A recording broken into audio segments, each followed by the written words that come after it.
Jimmy এখানে, জিমির girlfriend জল খাচ্ছে পুকুরে।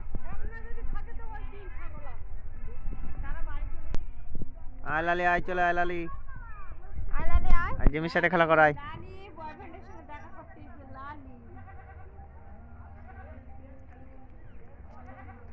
ও প্রতিদিন একবার করে আসবে এখানে। একবার সকালবেলা যেন কতবার এসেছে, সকালবেলা, দুপুরবেলা, সন্ধ্যাবেলা। আর এখানে জিমি।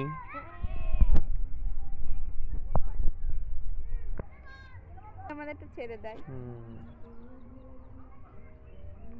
এই জিমি, জিমি, এই জিমি, এই জিমি, এই জিমি, ঠান্ডা হয় এবারে। এইবারে দেখো উঠে দাঁড়িয়েছে, ও চলে যাচ্ছে যে, তখন ভাবছে চলে যাচ্ছে, আমি কিছু বলছি না তাই। এটা দেখো। আয় আয় আয় আয় লালি, আয় লালি, আয় আয়। এই জিমি তুই ডাক একটু, এই জিমি ডাক একটু।